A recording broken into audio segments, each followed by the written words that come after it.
बिस्मिल्लाहिर्रहमानिर्रहीम। नाज़रीन, मैं हूं जावेद बलोच और उम्मीद है आप लोग खैरियत से होंगे। 26वीं आईनी तरमीम के बाद उस पर अमल दरामद का मरहला जो है वो शुरू हो चुका है।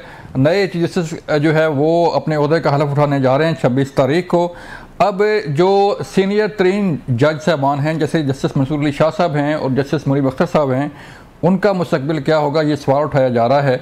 और क्या जैसे लाहौर हाई कोर्ट में जो सीनियर जज साहबान थे उन्होंने रिज़ाइन कर दिया था, जो जूनियर जज जो है वो चीफ बनी थी, तो क्या यहाँ भी यही रूटीन जो है, यही प्रैक्टिस जो है वो दोबारा दोहराई जा रही है? इस पर बात की जा रही है। मुख्तलिफ हलकों में जो वकला हैं वो बात कर रहे हैं। और फिर इसके साथ साथ जो आइनी बेंचेस हैं उसका भी अब इंतज़ार किया जा रहा है, और जो आइन से मुतल्लिक केसेस हैं उनका जो है वो आइनी बेंचेस में शिफ्ट किया जा रहा है। आज जस्टिस मंसूर अली शाह साहब ने भी एक केस जो है आइन से मुतल्लिक आइनी बेंच में रेफ़र कर दिया, और इसी तरह जो बाकी मुख्तलिफ हाई कोर्ट्स में या सुप्रीम कोर्ट में जो ऐसे केसेस हैं जिनका तल्लुक़ आइन से है, जिसका तल्लुक़ कानून से है, वो आइनी बेंचेस की तरफ जो है वो रेफ़र किए जा रहे हैं। और यूँ कहा जा रहा है कि तकरीबन 40% केसेस जो है वो आइनी बेंचेस में मुंतकिल हो जाएंगे। इस पर बात करेंगे। और फिर हम बात करने जा रहे हैं कि आज बुशरा बीबी की भी ज़मानत हो गई और उनकी रिहाई नहीं हो सकी। तहरीक इंसाफ का रिएक्शन जो है इस पर बड़ा सख्त आया है। उमर यूसुफ साहब कहते हैं कि जो है वो ज़मानत होने के बावजूद रिहाई ना होना ये एक बड़ा अलमिया है और सवालिया निशान है हुकूमत पर। और इसके साथ साथ जो तहरीक इंसाफ के मुनहरफ अरकान थे उनका मुस्तकबिल क्या होगा? शोकाज नोटिस जारी कर दिए गए हैं उन्हें। वो कहते हैं कि हम तहरीक इंसाफ के साथ खड़े हैं, लेकिन तहरीक इंसाफ उन्हें अब जो है ऑन करने के लिए तैयार नहीं। ये सारी सूरत हाल आपके सामने रखेंगे। आज हमारे साथ मौजूद होंगे मनसब अली खान साहब, आपका शुक्रिया मैम। कादर मंदोखेर साहब पीपल पार्टी से, कादर भाई आपका शुक्रिया वक्त देने का। शायद खटीक साहब हमें तहरीक इंसाफ से ज्वाइन कर रहे हैं, शायद भाई आपका शुक्रिया जो है वो वक्त देने का। मैम शिजरा, मैं आपकी तरफ आऊँगा। मुझे बताइएगा, एक तो 26वीं आईनी तरमीम हो गई, आपको कामयाबी हुई और अब उस पर अमल दरामद हो रहा है। कैसे देख रही हैं आज पूरे, मैं देख रहा था मुल्क भर से जो बार्स हैं, सुप्रीम कोर्ट बार का या Lahore high court bar, Sindh high court bar, Peshawar high court bar, तमाम वकला तंजीमें जो हैं उसे वेलकम कर रही हैं, तो क्या इससे कोई फ़र्क पड़ेगा अभी? जी, बहुत शुक्रिया आपका प्रोग्राम में बुलाने का। सबसे अच्छी बात जो इस आइनी तरमीम की वो ये है, जो कि हम शुरू से कहना चाह रहे थे, हुकूमत का ये मौक़िफ़ था कि ये ब्रॉडर कंसेंसस से हो, क्योंकि आइनी तरमीम एक बहुत अहम एक चीज़ होती है। आइन के अंदर आप एक नई शिक ला रहे होते हैं, उस पुरानी को आप चेंज कर रहे होते हैं। तो ये एक सबसे बेहतर चीज़ जो हुई इस आइनी तरमीम में वो ये थी कि हमने उस मुसवदे को फाइनल किया जो जिस पे कि सब राज़ी थे। इवन यहाँ तक कि PTI के लोगों ने भी कहा कि हम इस मुसवदे को समझते हैं, ठीक है। उन्होंने मौलाना की तारीफ की कि ये बड़ा अच्छा मुसवदा, मौलाना ने उसमें जो चेंजेस लाए या जो नई चीज़ें ऐड की, तो बहुत बेहतर हुआ। ये नई तरमीम सबके मशवरे के साथ, सबके इनपुट के साथ आई। और अब जब इसके ऊपर अमल दरामद शुरू होगा, आप देखें ना कि सबसे पहले वो जमात जिसने कि इसकी बहुत ज़्यादा मुखालफत की, बहुत उन्होंने प्रोपेगेंडा भी किया, सबसे पहले उसी जमात ने उस चीज़ का फ़ायदा उठाते हुए कहा कि ये अब क्योंकि हमारा आइनी मामला है तो इसको आइनी कोर्ट की तरफ चले जाना चाहिए। तो मैं समझती हूँ बहुत अच्छी बात है। और आप देखेंगे, अवाम भी देखेगी, कौम भी देखेगी कि ये आइनी बेंच बनाना ये अवाम के फ़ायदे में था, ये अवाम की बेहतरी में जाएगा। और जैसे जैसे जो सियासी ऐसे मुकदमात हैं जिनके ऊपर के बहुत टाइम लग जाता है, बहुत वक्त लग जाता है, वो जब आइनी कोर्ट उनको हैंडल करेंगे तो जो अवाम के फैसले हैं, जो अवाम के मसले हैं, जो अवाम की जो कोर्ट्स के अंदर फंसे हुए हैं केसेस इतनी देर से, उनके ऊपर अब जल्दी और ज़्यादा टाइम सर्व किया जा सकेगा। तो ये इसमें एक बेहतरी आएगी। ये मैं समझती हूँ कि पूरी एक सिस्टम के अंदर बेहतरी आएगी। ठीक है कादर भाई, आप एक वकील भी हैं सर, और थोड़ा सा इसमें रोशनी डालिएगा कि अब सवाल ये पैदा हो रहा है कि जो केसेस चल रहे हैं, जैसे कि आज भी जस्टिस मंसूर अली शाह साहब ने एक केस रेफ़र कर दिया आइनी बेंच को। अभी तक आइनी बेंचेस जो है वो बने नहीं हैं, गो के ये कहा जा रहा है कि मुल्क भर में मुख्तलिफ जो हाई कोर्ट्स हैं वो भी अपने जो केसेस हैं वो आइनी बेंचेस को शिफ्ट करेंगी। तो किस तरह ये सारा होगा कि एक केस चल रहा है उसे शिफ्ट कर दिया जाए आइनी बेंचेस में, और इसका फैसला कैसे होगा? कोई भाम तो नहीं पैदा होगा इससे? बात तो ये है कि supreme court bar association Pakistan की सबसे बड़ी कानून की वकला की आईनी बॉडी पाकिस्तान बार कौंसिल, जिसमें हमारे जो सुप्रीम कोर्ट के वकील है तो उनके रजिस्ट्रेशन की एक आईनी बॉडी है, उन्होंने हिमायत की है। आपका सिंध बार कौंसिल ने हिमायत की है, खैबर पख्तूनख्वा बार कौंसिल ने हिमायत की है और मुख्तलिफ बार एसोसिएशन ने हिमायत की है। तो सबसे पहले जो एक बहाम था, ये चंद जो वकील जो मीडिया पे आ जाते हैं और वो ये ऐलान करते हैं कि हमारे लाशों पे गुजर के ये बनेगा, तो वो तो बगैर लाशों के गुजर गई, क्योंकि लाशें देना लाशें लेना ये सारी चीजें तो इनके एक फिल्मी डायलॉग है, वो तो अल्हम्दुलिल्लाह हो गया। और सबसे बढ़कर जो मुझे खास तौर पे जो मुझे खतरा था या मुझे खदशा था या मुझे इस चीज का था कि खैबर पख्तूनख्वा बार कौंसिल उसकी हिमायत नहीं करेंगे, वो भी अल्हम्दुलिल्लाह आपने देखा कि उन्होंने हिमायत कर दी उसको, ठीक है ना। और फिर मैंने कहा ना कि सुप्रीम कोर्ट बार एसोसिएशन और सुप्रीम कोर्ट बार कौंसिल जो सबसे बड़ी आईनी आदि, उन्होंने तो पहले तजावीज में हिस्सा लिया है और हिमायत की है। तो अब वो ये मरहला तो गुजर गया और इस मरहले के साथ साथ अब वो यकीनन सिंध हाई कोर्ट में भी आज केसेस एडजन हो गए, तो सूबाई सतह पे भी आईनी अदालतें बनेंगी। और मैं आपको एक कानून की तालिब इल्म के हिसाब से बताऊं कि लोगों को खामखा सियासी डायलॉग बाजी के अलावा एक प्रैक्टिसिव लॉयर की हिस्सत से मेरे केस मैंने एक बैंक के खिलाफ दाखिल किया था जो उन्होंने गलत पे ऑर्डर अकाउंट में जमा किया। 4 साल यानी पहले नोटिस हुआ, 4 साल 4 महीने बाद लगा। हाँ। मैं इधर असेंबली में मसरूफ था, मेरा वकील टाइम पे नहीं जा सका, डिसमिस कर दिया। ठीक। अब आप मुझे बताओ, लोग हमें थाने जाते हैं कि एक सुप्रीम कोर्ट के वकील का अपना केस 4 साल 4 महीने बाद लगा। जी ऐसे ही। और पहली तारीख में वो डिसमिस भी हो गया। तो ये सारी चीजें तो ये तो खैर मेरे जाती केस था। आम जो क्लाइंट के केस होता है तो उससे बड़ी एक हरासमेंट होती है, बड़ी एक इंसल्ट होती है, क्लाइंट नाराज होता है, फीस दिया है वो भी वापस ले लेते हैं, नाराज हो जाते हैं वगैरह वगैरह। तो मैं समझ रहा हूँ कि अब आहिस्ता आहिस्ता लोगों को इनके फायदे नजर आएंगे। मिसालें मैं आपको 1000 दे सकता हूँ, लेकिन सवाल ये है कि इस आईनी मसौदा से तो पीटीआई भी राजी थी।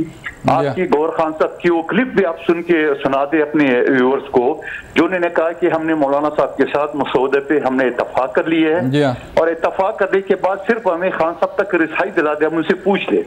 और खान साहब तक जो रिसाई बिलावल भुट्टो साहब ने दिलाई है हुकूमत से के और फिर वहां जाके उनको पड़ी गालियां। उनको पता है कि कमबख्तो हमने तो बोला, मैंने तो बोला कि शंघाई ताउन जो इजलास है वो नहीं होने देना, वहां आप एक जबरदस्त एहतजाज करने देना, इस तरह तो मैं भी रियाऊंगा। आपके सारे चैनल ने वो दिखाया, बाद में यकीनन वो तरदीद करेंगे, गालियां थोड़ी मानेंगे कि हमें गालियां दी है। तो सवाल ये कि ये सारी चीजें एक तरफ रख के, और फिर मैं आपको ये भी बता दूं, और मैं चूंकि खुद वकीलों में बता रहा हूँ, ये बाज वकीलों के बारे में तो सुप्रीम कोर्ट का जजमेंट मौजूद है कि ये काली बेड़े हैं। काली बेड़ी इस वजह से ये 3 बजे चैम्बर में ताल्लुकात के बेस पे घुसते थे और स्टे ऑर्डर लेके और 3 साल तक जो ना पेश ही नहीं होने देते थे। मिसाल किसी बिल्डिंग का, किसी चीज का, जैसे इलीगल कंस्ट्रक्शन वगैरह वगैरह। तो मैं ये समझ रहा हूँ कि एक तो ये चीजें सारी खत्म हो जाएगी। दूसरी बात ये कि सबसे बढ़कर जो मेरा अपना बिल था 2021 में मैंने पीटीआई के दौर में असेंबली पेश किए कि एक चपरासी की नौकरी के लिए आप 3 मरतबा इंटरव्यू, जात, नस्ल और जबान पूछते हो। हाई कोर्ट के जज अपने चमचों को, पांचों भतीजों को, चैम्बर के लोगों को क्यों लेते हो? तो अल्हम्दुलिल्लाह मैं ये समझ रहा हूँ, आप गरीब का बच्चा भी कुछ सोच सकता है कि मैं हाई कोर्ट के जज बन जाऊं। तो ये सारी चीजें हैं, इसकी समरात तो आहिस्ता आहिस्ता नजर आएंगे। एक दिन में आप देख रहे इतनी बड़ी हिमायत बार कौंसिल, बार एसोसिएशन ने कर लिए, तो मैं ये समझ रहा हूँ कि आगे भी चल के, क्योंकि उनको पता है वो सिर्फ थोड़ा सियासी डायलॉगबाजी करते थे, तो बेहतरी आएंगे इंशाल्लाह। पाकिस्तान का जो जुडिशल सिस्टम में दुनिया में 141 नंबर है, तो वो भी इंशाल्लाह बेहतर पोजीशन में आ जाएगा। चलें कादर भाई, आगे बढ़ते हैं। अमर मुगल साहब ने हमें ज्वाइन किया तहरीक इंसाफ से। अमर भाई शुक्रिया वक्त देने का। एक तो बताइएगा कि जो तहरीक इंसाफ का भी एक डिमांड थी कि आइनी बेंचेस जो है वो बनाए जाएँ आइनी कोर्ट के बजाय, लेकिन फिर अभी हम देख रहे हैं कि तहरीक इंसाफ इससे भी जो है वो पीछे हट रही है कि हमारी कोई डिमांड नहीं थी। और मेरे कल ही प्रोग्राम में जो है वो सेंटर खलील ताहिर संधू ने ये ड्राफ्ट दिखाया कि जो है वो राजा साहब ने और कामरान मुर्तज़ा साहब ने जो है ये ड्राफ्ट तैयार किया था। तो अब क्या तहरीक इंसाफ इसको ऑन कर रही है या इसके खिलाफ वही तहरीक या वही एहतजाज होगा? देखें जी, मैंने अभी ये जो भाई हैं हमारे लायर, इनकी बातें भी बड़ी गौर से सुनी है और उनसे पहले जो खातून बात कर रही थी, हाँ अच्छा, कादर मुगफेर साहब हैं ये, अच्छा, बात यह है जी कि सलमान अकरम राजा साहब ने तो खैर इसकी वजाहत भी दे दी है कि हमने जो ये बात कही थी कि आईनी बेंच पे बात हो सकती है, वो भी उस सूरत में कि आईनी बेंच में आप 5 या 7 जो है वो सीनियर जजेस, जिस तरह पूरी दुनिया में आईनी बेंच होता है, अगर उस तरह बने, वो भी उन्होंने कहा कि हमारा उस पर भी क्लियर मौक़िफ़ था कि इस पार्लियामेंट के पास इख्तियार नहीं है ये आईनी तरमीम करने का, क्योंकि इस पार्लियामेंट की या इस मौजूदा हुकूमत की अपनी कोई बुनियाद नहीं है, इनका अपना कोई ना इखलाकी ना कानूनी ना कुछ सियासी हैसियत है। ये तो डंडे के जोर पे दिन दिहाड़े डकैती मार के हमारा मैंडेट लूट के आके बैठे हुए हैं। तो आप भी तो आमिर भाई, आपके जो एमएनएज हैं, आमिर साहब, आपके जो एमएनएज हैं वो भी तो इसी पार्लियामेंट का हिस्सा है ना? तो हमारे एमएनएज ना, देखिए आपने मेरी एक कनाल में से 10 मरले जगह पे कब्जा कर लिया और 10 मरले मेरे पास है, तो अब आप मुझे ये तो ना कहें कि तुम उस 10 मरले का कब्जा भी छोड़ दो, मेरी जो बाकी 10 मरले पे आपने कब्जा किया है वो मुझे दें। अगर हमारी 180 सीटों में से 90 सीटों पे इन्होंने कब्जा कर लिया तो उसका मतलब ये तो नहीं कि हम अपनी 90 भी छोड़ दें। हमारा तो मुतालबा ये है कि जो हमारी 90 पे कब्जा किया हुआ है वो हमें दें। ठीक है। हम तो इसलिए बैठे हुए हैं कि आपने हमसे हमारा इंतखाबी निशान छीना, हमारे उम्मीदवारों को अगवा किया, प्रपोजल स्कैंडल को अगवा किया, हमें कैंपेन नहीं चलाने दी, हमारे लीडर को 35 से 40 साल की सजा दी, उस पर 3 काताना हमले किए, उस पर 200 से ज्यादा मुकदमे। अच्छा वही ना सर, ये सारी देखे ना आमिर साहब, आमिर मुगल साहब ये तो ये हम फिर भी 180 सीटें जीत गए। चलें, ये मेरा सवाल ले लें, मेरा सवाल सुन लें। नुक्ता मेरा ये है कि एक तो जब ये 26वीं आईनी तरमीम बन रही थी तो आपके सेंटर भी पहले जो है वो बैठे रहे, फिर बाद में जो है वो ईवान से चले गए, देन कौमी असम्बली में हमने देखा कि आपके जो एमएनएस थे वो बैठे रहे, फिर बाद में वर्कआउट कर गए, और फिर जब इसमें जो चीफ जस्टिस साहब पाकिस्तान की तैनाती की जो पार्लिमानी कमेटी थी उसके लिए आपसे नाम मांगे गए, आपने नाम दे दिए, फिर नहीं जाके बैठे, तो फिर ये क्या इसमें अंदर में कोई डिवीजन है, कोई वहाँ से डेला से मंजूरी नहीं आई थी?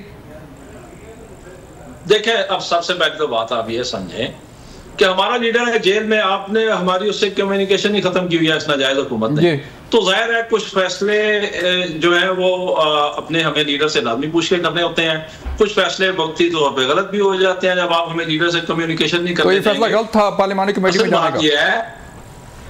सुने देखिए, वो तो हमारी पार्टी ने ऑन रिकॉर्ड कह दिया कि हमारी सियासी कमेटी का फैसला है कि हमने उस कमेटी में नहीं बैठना जो आपने पार्लियामानी तो ये फैसला गलत हुआ ना सर?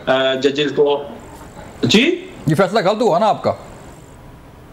जी, तो मैं तो कह रहा हूँ, तो हमारी तो पार्टी ने इसको तस्लीम किया, ये उनका गलत फैसला है। देखें, जब हम इस बंदूक की नोक पे कोई आईनी तरमीम को ही तस्लीम नहीं करते और बड़ा इसको शुगर कोटेड गिलाफ पहना रहे थे अब्दुल कादिर मंदोखेल साहब के, देखें बड़ा कोई जबरदस्त काम हो गया है, बड़ी को आइन और पाकिस्तान की खुदा का खौफ करें।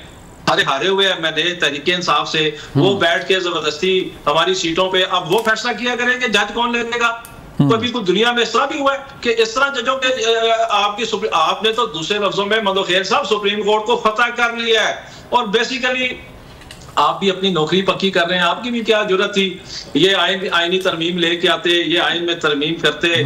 जो आपके लीडर हैं बिलावल भुट्टो जरदारी साहब, वो बेचारे अपने नाना की तरह, उन्होंने भी उस वक्त के जो चीफ थे उनको डैडी कहते थे, इन्होंने शायद उनका नाम कोई और रखा हुआ होगा, तो इनकी क्या जरूरत है। एक इनको मसौदा दिया गया दोनों पार्टियों को कि जाओ इस पे अमल करके आओ वरना तुम्हारी नौकरी खत्म हो जाएगी, और पागलों की तरह दीवानों की तरह फिर रहे थे शहबाज शरीफ और बिलावल भुट्टो जरदारी कि किसी ना किसी तरीके से हमारी नौकरी बच जाए, हमें नौकरी से ना निकाला जाए। कौन सा आइन, कौन सा कानून, कौन सी जमहूरियत, कौन सी इखलाकियात। सरेआम आपने अगवा किए हमारे एमएनए, आपने सरेआम अगवा किए हमारे सेनेटर, आपने सरेआम अगवा किए अख्तर महंगल के 2 सेनेटर, आपने बंदूक की नोक पे आईनी जी। आमिर साहब, मुझे यहाँ ब्रेक लेनी है सर, मुझे यहाँ ब्रेक लेनी है, लेकिन ये भी तो सवाल खड़ा हो रहा है ना कि पहले मौलाना आपके साथ थे, आपके साथ मीटिंग करते रहे, और फिर मौलाना ने ये समझा कि ये नहीं, ये दुरुस्त फैसला है कि 26वीं आईनी तरमीम होनी चाहिए। ब्रेक के बाद बात करेंगे, ब्रेक के बाद। वेलकम बैक नाज़रीन। जेली असम्बली है, 2 नंबर असम्बली है, पार्लियामेंट को हक नहीं कि वो कानून साजी करे। देखिए, अभी इन्होंने कहा कि पागल, दीवाने, ये तो इनके अल्फाज हैं जो ये इस्तेमाल करते, गैर पार्लिमानी। जिसको ये लगता है कि आपस में मुशावरत, सियासी जमातों की मुशावरत पागलपन है, क्योंकि आपने देखा कि इनकी जमात का शुरू से यही मौक़िफ़ रहा है कि हमने सियासी क़ुव्वतों के साथ बैठ के बात ही नहीं करनी, और इन्होंने हमेशा कहा कि अडियाला जेल से एक ही पैगाम आया कि हमने किसके साथ बात करनी, हमने ताकतवर हल्कों के साथ बात करनी, क्योंकि ये NRO लेना चाह रहे थे।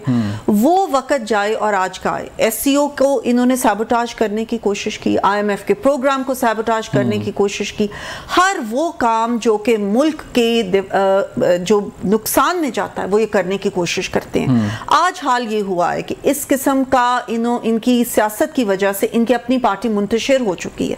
अब कई ग्रुप्स और कई धड़े इनकी जमात में बन चुके हैं, हर धड़े का एक अपना है। आप देखें, जैसे कि आपने कहा कि ये आए भी सेनेट में, इन्होंने वोट भी किया, खिलाफ किया बेशक, लेकिन किया ना, तो उन्होंने उसको एक दे दी ना, लेजिटिमेसी दे दी, उस प्रोसेस को दे दी। इसी तरह नेशनल असेंबली में हुआ, इसी तरह अब इन्होंने नाम दिए फिर वापस दे दिए। इनको खुद पता नहीं कि अब ये क्या करना चाहते हैं। अडियाला जेल से कुछ और आ रहे हैं। आप देखें कि इमरान खान की बहनों ने तो खुद कहा है कि ये चाहते ही नहीं कि इमरान खान रिहा हो।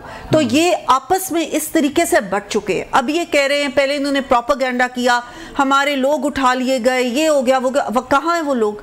क्या किसी लोगों ने वोट दिए? किसने उठाए वो लोग? कहाँ गए वो लोग? क्यों उन्होंने वक्त पे आके अपना क्यों नहीं अपने पेश हुए? वो उन्होंने क्यों नहीं FIRs कराई कि किसने हमें उठाया? कुछ भी नहीं हुआ, ना किसी ने वोट दिए। सब इनका प्रोपेगेंडा होता है, और प्रोपेगेंडा जो है आज अवाम को नजर आ रहा है कि उसकी हकीकत क्या है। ये कहते हैं कि हमने जाली असेंबली और ये वो, तो इस्तीफे दे दें, इस्तीफे दे देना। फिर ये इन्होंने क्यों बैठते हैं इस असेंबली में, क्यों तनख्वाहें लेते हैं, क्यों TADS लेते हैं, क्यों इन्होंने कमिटीज में आके बैठते हैं? ये तो चीजें अगर ये जाली समझते हैं तो फिर ये इस्तीफे दे दें। इनका 2018 में इनके जो लीडर थे, आपको याद होगा कि वो खुद ये कहा करते थे कि मेरे नंबर्स कौन पूरे करता है, कौन मेरे बिल्स पास कराता है, कौन मेरी सारे जब भी नंबर्स की जरूरत होती है कौन पूरे करता है। वो भी कहते थे किसी के फादर ऑफ नेशन या बाप जो है वो कहते थे ना कि हमारे फादर हैं, वो नेशन के बाप है, और वो बड़ी ओपनली बताया करते थे। और उसके बाद उन्होंने ऐसा किया, आपकी जब बारी आएगी आपको बताएंगे। उसके बाद इन्होंने ऐसा किया कि जिस वक्त वोट ऑफ नो कॉन्फिडेंस हुआ, जो कि एक आईनी तरीका था एक PM को हटाने का, इन्होंने उसके बाद आइन तोड़ने की कोशिश की। इन्होंने वो असेंबली तोड़ने की कोशिश की जो कि इनको नहीं तोड़ने दी जा सकी। तो ये तो आइन तोड़ने में तो ये 1 सेकंड लगाते हैं। इन्होंने आईनी तरमीम को क्या समझना है या क्या अहमियत देनी है, ये आईनी तरीके को तो फॉलो ही नहीं करना चाहते। ठीक है शिदराब। कादर भाई आपकी तरफ में आता हूँ सर। एक तो पहले भी बात हम कर रहे थे कि तहरीक इंसाफ पहले सेनेट में हिस्सा बनी, उसकी 26वीं तरमीम का, फिर कौमी असम्बली में हिस्सा बनी, फिर उन्होंने नाम दे दिए जो पार्लिमानी कमेटी थी उसके लिए, लेकिन फिर भी उस इजलास में शरीक नहीं हुए। तो ये तरीकाकार जो पॉलिटिक्स का है सर, ये किस तरफ जाएगा फिर? देखिए, पहले तो मुगल साहब खामखा जो ना हमें उस तरफ ले जाते हैं जहां हम कुछ कहना नहीं चाहते हैं। जरा पूछो इमरान खान के साथ के वालिद साहब को भुट्टो साहब ने करप्शन पे निकाला है, और ये करप्शन की परवरिश है। आज भी करप्शन की वजह से सजा में जेल में बैठा हुआ बड़े अपील चल रहा हो, ठीक है? तो ये जरा आप डिक्टेटर, और उसी डिक्टेटर अयूब खान का पोता आपका ऑफिशियल लीडर बना हुआ है, आपका लीडर बना हुआ है, तो आप खुद तो क्या कहोगे वो एक अलग बात है। अब दूसरी बात ये जो आपने सवाल किया है, ये पहले कमेटी में नाम भी दे दिया। कल मेरे साथ एक शो में इनके मैंने वो जुनैद अकबर साहब ने कह रहे हमने नाम ही नहीं दिया। फिर एंकर ने उसकी तस्दीक कर दिए कि नहीं जी, नाम तो गौर खान ने खुद ही है, वो बता रहे थे। सवाल ये कि ये जाली असेंबली है, तो जाली असेंबली में क्यों बैठे हुए? अगर ये जाली असेंबली है, जाली असेंबली है तो जाली असेंबली के पार्लियामेंट लॉजिस के पब्लिक अकाउंट कमेटी के लिए कितना क्यों मरे जा रहे थे एक दूसरे को धक्का देके, और फिर एक दिन असेंबली की जो करोड़ों रुपए खर्चा है तो अखराजात क्यों करा रहे हो? हमारा तो पहले से कहना है, बिलावल भुट्टो साहब ने कहा कि असेंबली में आप अपने हल्के की आवाम की बात करें, आप हल्के की मसाइल करेंगे, आप अपनी लीडर के लिए बिल्कुल आप एहतजाज कर रहे हैं, वो कर रहे हैं। एहतजाज भी कौन करेंगे? उसी गंडपुर के जरिए जो TTP गंडपुर के नाम से, TTP DA खान के नाम से मशहूर है। गारत, दहशतगर्दी, डकैती, जो DA खान रोड पे आज भी रात में पुलिस वाले नहीं होते हैं। गंडपुर की जो TTP वहां पे लूटमार कर रही है, आप अपनी पार्लियामेंट पे, आप अपनी कानून साजी पे आप तफक कर ले, आपका हक है। आप तो मौलाना साहब के साथ आपने तो मसौदा एक्सेप्ट कर लिया है, फिर कौन सा साम जो ना आपको डस गया है कि आप आते ही खान साहब की गालियां सुनने के बाद 12 के मुकर गए। तो मेरा आज भी कहना है इसी तनख्वाह पे ये काम करते रहेंगे, इसी तरह पार्लियामेंट लॉजेस के तनख्वाह के और पर PIA के टिकट फ्री में ये मजे लेते रहेंगे और बाहर आके शोर मचाते रहेंगे, जो कि आवाम के टैक्स का पैसा है, इनको भी ख्याल रखना चाहिए। ठीक है शिजरा, ये जो वतीरा है, अभी कादर साहब भी कह रहे थे कि मौलाना पहले इनके साथ रहे, तहरीक इंसाफ के मीटिंग करते रहे, कितने 30-40 मीटिंग्स वही होंगी, सुबह शाम जो है वो जा रहे थे। फिर मौलाना ने अंडरस्टैंड किया कि नहीं, जो रास्ता है वो यही है कि जो पार्लियामान का रास्ता है उसे अपनाया जाए। तो सियासी मेचोरिटी जो है वो कब आएगी? जो सियासी जमातें हैं उनमें या जो मिल बैठ के वे फॉरवर्ड निकालने के लिए कोई बैठना पड़ेगा? देखिए, तमाम सियासी जमातों में वो मेचोरिटी है, और जो अभी ये मुसवदा पास हुआ, इस चीज़ से ये प्रूव हुआ। 1 महीने से ज़्यादा मीटिंग्स हुई, तमाम जमातों ने आपस में मीटिंग्स की, और PTI से भी मौलाना की बहुत ख्वाहिश थी, बिलावल भुट्टो साहब ने भी ख्वाहिश जाहिर की, प्राइम मिनिस्टर शहबाज शरीफ ने भी ये ख्वाहिश जाहिर की कि PTI भी इस चीज़ का हिस्सा बने, अपना इनपुट दें, अपने मशवरे दें हमें। वो एक अच्छा मशवरा अगर देंगे तो क्यों नहीं वो इस मुसवदे का हिस्सा बनेगा। लेकिन ये वतीरा सिर्फ एक जमात का है, और वो उनको अडयाला जेल से ये आती है इंस्ट्रक्शंस कि आपने सियासी अमल का हिस्सा नहीं बनना, और आपने सियासी किसी भी जमात के साथ, किसी भी कुव्वत के साथ आपने बातचीत नहीं करनी।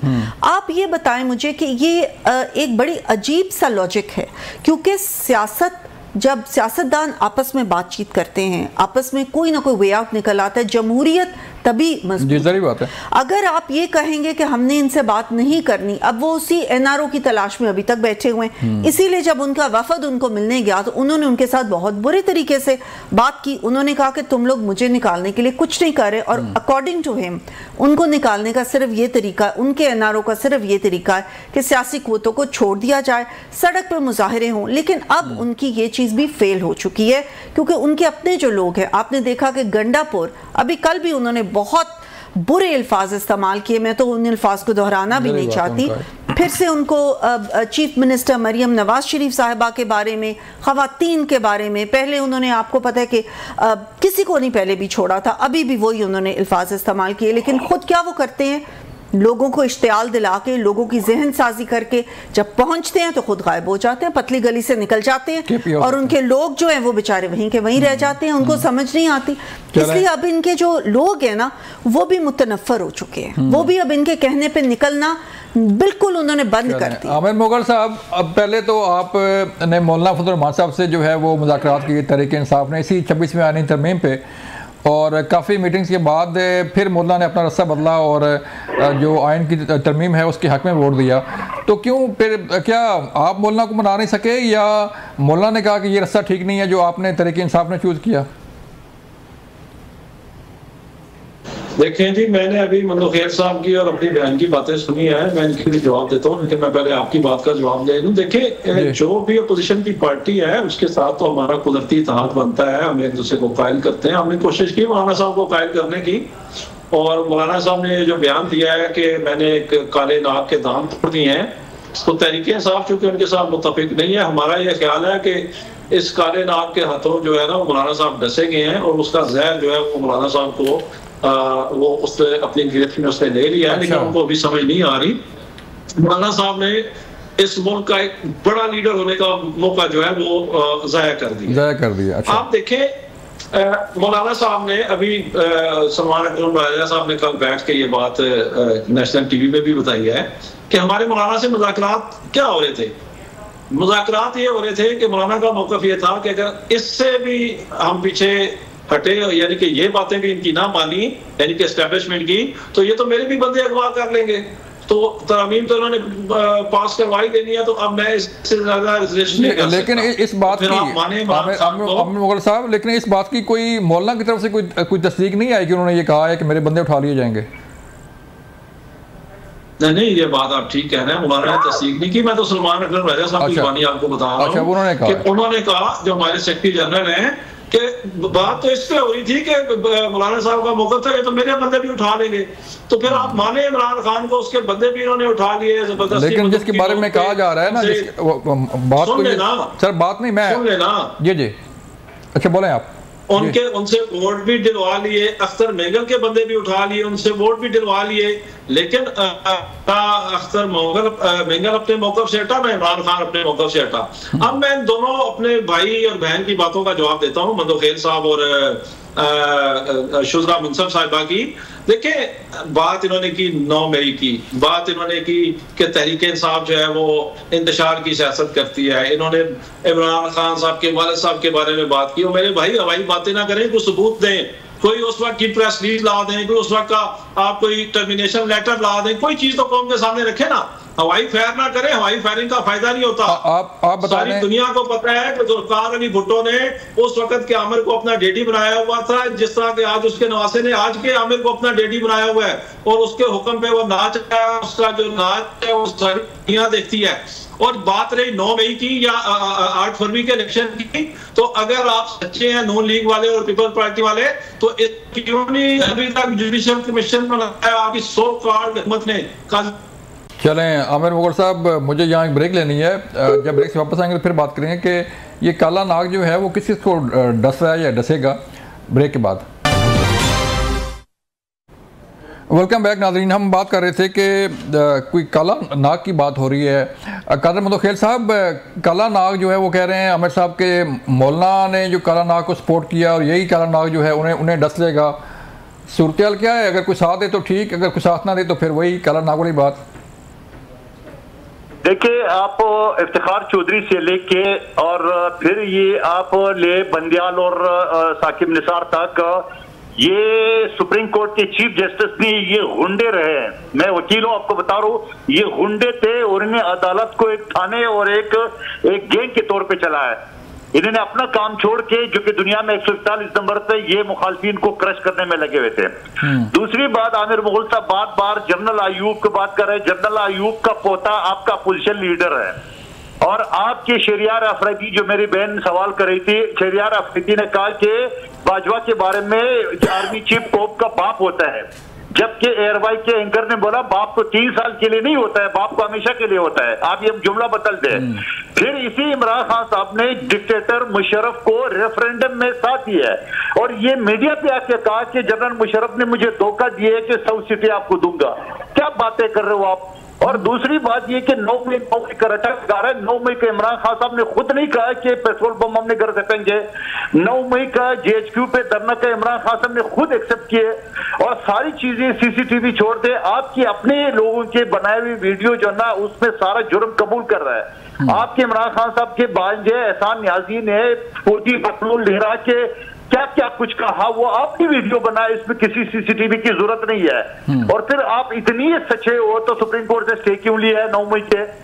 और फिर ये जो गैंगस्टर पकड़ा गया है जनरल फेज, जिसने RTI सिस्टम बिठा के 2018 में आपको बिठाया, जिसने एक आपके MNA को डिस्क्वालिफिकेशन बचाने के लिए मैंने 15-20 करोड़ के ऑफर किए, बाद में कत्ल की धमकियां दे रहा था, तो ये आपके लिए करा था। तो ये सारे गैंगस्टर आपके लिए काम कर रहे थे। और अभी आप रोना मत, जो इमरान खान साहब कहते हैं मैं रुलाऊंगा अपोजिशन का, अभी आप रोना मत। अभी रोने के दिन आपके शुरू होते हैं। आपके एक एक भगोड़ा आपको छोड़ के रोते हुए गए, और आखिर में और हर वक्त ये PTI के लोग क्यों बिकते हैं? खैबर पख्तूनख्वा में आपके 22 MPA बिके, पंजाब असेंबली में आपके 25 MPA बिके, अदम एतमाद के वक्त आपके 24 MNA बिके, आज भी आपके MNA बिक रहे। तो ये बिकाऊ माल आपकी पार्टी के अंदर क्यों है? क्योंकि आपने जिस तरह ये कहे ये रियाज फतियाना की बात कर, रियाज फतियाना ने खुद मुझे बोला था कि मैं तो PTI के इलेक्शन नहीं लड़ता। अगलों ने मुझे बोला कि आप PTI के टिकट चले। आपने जब अगलों के कहने पे जो लोग लिए वो तो जाएंगे आपको छोड़ के। तो कादर साहब, ये जो मौलाना से क्यों नाराज होगी तहरीक इंसाफ से? नहीं, मौलाना के पीछे जो पहले मौलाना डीजल कहते थे, अब मजीद भी कहेंगे। ये गालियां शुरू हो जाएंगी कल परसों से, आप देखें मौलाना के खिलाफ। और मौलाना ने क्या गलत किए जो उनको राजी करने के लिए मसौदा में उन्हें इत्तफाक कर दिए। इत्तफाक करने के बाद जेल में जब गालियां खाई उन्होंने, तो सब गुम कर गए। ठीक है शिद्रा, क्यों जी आप जवाब दे सकते? जी जी जी आप लें आमिर, आप बात करें, मुझे इजाजत है, मैं जवाब दे सकता हूं? आप बात करें आमिर, आप बात करें आमिर साहब। अच्छा देखिए जी, सबसे पहले तो मैं अपने मोहतरम भाई मंदोखेर साहब का शुक्रिया अदा करता हूं कि उन्होंने यहाँ नेशनल टीवी पे बैठ के तस्लीम किया कि उन्होंने हमेशा की तरह आज भी हमारे एमएनए खरीदे हैं। तो ये बड़ी जुर्रत का मुजाहरा है, हर कोई बंदा ये जुर्रत नहीं कर सकता। उन्होंने कहा कि आज भी आपके एमएनए क्यों बिके हैं, तो हमारे एमएनए तो बिके हैं, हम उनके खिलाफ कार्रवाई भी कर रहे हैं। आपको हमको ये बताएं आपने खरीदे क्यों हैं इन काली आईनी तामीम को पास करने के लिए। और 9 मई का ड्रामा हमें सुनते हुए भाई 1.5 साल हो गया। मेरे सवाल का आप दोनों जवाब दें। आप बलोच साहब मेरे हिस्से का टाइम भी इन दोनों को देंगे, जवाब दे दें, मेरे एक सवाल का सिर्फ जवाब दे दें। सवाल मेरा गौर से सुनना है, मेरी बहन शुजरा मुंसर ने भी और मेरे भाई अब्दुल कादिर मंदोखेर ने भी। आपके आईजी, आप दोनों जमातों की गवर्नमेंट थी, पीटीएम की गवर्नमेंट थी, आपके आईजी पंजाब डॉक्टर उस्मान अनवर ने प्रेस कॉन्फ्रेंस में कहा कि डॉक्टर मुराद रास मेन कल्प्रिट है, 9 मई का इसकी 86 कालें हैं, इसने लोगों को भेजा है कोर कमांडर हाउस पे हमला करने के लिए। दूसरी बात, आप ये बताएं कि खदीजा शाह 1 साल गई जेल में 9 मई के हमले में। खदीजा शाह गाड़ी चला रही थी और अंदलीब अब्बास उसी गाड़ी के सनरूफ पे खड़ी थी। खदीजा शाह 1 साल जेल में रही, अंदलीब अब्बास पे आपने कोई एफआईआर ही नहीं काटी जो उसी गाड़ी के सनरूफ पे खड़ी थी। आप बताएं मुराद राज जो बकौल आपके आईजी के मेन कल्प्रिट था, एक प्रेस कॉन्फ्रेंस करके वो पाक साफ हो गया, उसके सारे जराइम माफ हो गए। उस पर क्या कार्रवाई की आपने आज तक? डॉक्टर मुराद राज को आपने एफआईआर दी, उसको जेल भेजा, उसका कोई ट्रायल हुआ। चले जवाब का ड्रामा खत्म करें, जवाब लेते हैं, जवाब लेते हैं आमिर साहब, और तरीके साहब छुड़वाते हैं, इसके अलावा आपका कोई मकसद नहीं है। बलोच साहब इन दोनों से जवाब लें, ये कौम को चलें जवाब लेते हैं। शेदरा बताइए, शेदरा फिर वही क्वेश्चन और मुराद राज के साथ इनसे जवाब लें। चलें जी शेदरा बताइए। पहली तो बात ये जो इन्होंने बिकने की और वो सारी बातें की, किसी पीटीआई के एमएनए ने जब वोट ही नहीं दिया तो बिकने बिकाने का कहां से आ गया? किसी पीटीआई के एमएनए से तो हमने वोट नहीं दिया। कहता है कि मैंने कोई वोट नहीं दिया, हमारी तो कहते हैं मैंने वोट नहीं दिया। हमारी 2/3 मेजॉरिटी बगैर इनके हुई है, उसमें इंडिपेंडेंट लोग थे जो इंडिपेंडेंट इलेक्शन लड़े। वो खुद इस बात पे हैं कि हमने इंडिपेंडेंट इलेक्शन लड़े और इंडिपेंडेंट उन्होंने अपना फैसला किया, उन्होंने वोट दिया। इनके तो किसी एमएनए ने वोट नहीं दिया। और टीवी पे बैठ के रोजाना झूठ मत बोला करें, उन्होंने बयान अलफिया दी है कि वो तरीके इंसाफ के हैं। हमारे पास भी मौजूद है, इलेक्शन कमीशन में भी मौजूद है 5 महीने इसकी। शोकाज नोटिस किसको जारी किया है? शोकाज किसको जारी किया है? शोकाज सर किसको जारी किया आपने? सबको जारी कर दिया। चले वो जवाब दे देंगे ना जो इन्होंने शोकाज दिए। नहीं दिया, रिजर्व में बैठे हुए थे उनको भी किया है। इनकी तो मुनर्रफ हुए तो उन्होंने आपने शोकाज दिया ना तहरीक इंसाफ ने। तो मैं यही कह रहा हूँ, तो मेरी बहन झूठ बोलती है नेशनल टीवी पे बैठ के।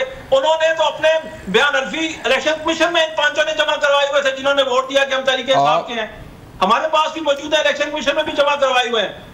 तो फिर क्यों वोट दिया उन्होंने? मेरी बहन को खुदा का हो, क्यों वोट दिया उन्होंने ये बताएं। तो मैं यही तो कह रहा हूँ, आपने खरीदा है, मंदोखेर साहब ने बता दिया ना हमने आमिर साहब अभी चले आप जवाब देंगे। देखिए ना, अगर ये बार बार झूठ कह रहे हैं, असल में मैं तो इस तरह के गैर पार्लिमानी अल्फाज इस्तेमाल नहीं किसी के लिए करना चाहती बगैर किसी सबूत के, लेकिन इनका यही मसला रहा, इनका प्रोपेगेंडा, इनका बोलना, बार बार एक लफ्ज़ को रिपीट करना। ये चूरन इनका बहुत देर बिका है, मैं ये नहीं कहती, लेकिन अब ये नहीं बिक रहा। अब कौम देख रही है कि इनकी सियासत क्या है, इनका तरीका क्या है। और हम लोग जो जब से आए हैं हुकूमत और हमारी इत्तेहादी पार्टीज, आप देखें कि महंगाई को हमने कंट्रोल कर लिया है।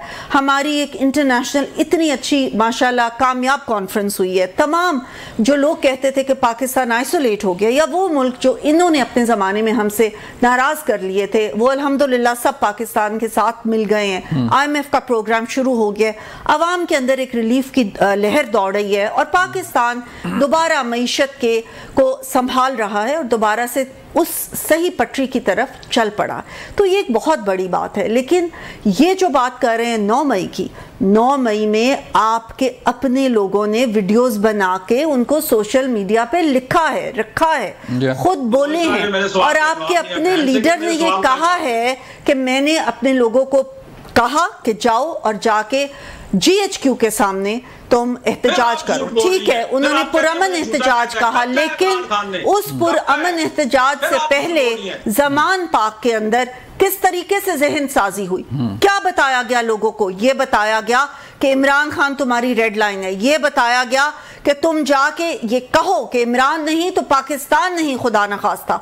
उसके बाद इन्होंने इतना मुश्तिल कर दिया उन लोगों को कि उन्होंने क्या पुरअमन एहतजाज करना था। ऑब्वियसली उन्होंने आके वही किया जो कि 9 मई को हुआ, अपने शोहदा की यादगारों को मसमार किया, इन्होंने अपनी ही फौज की तनसीबात पे हमला किया।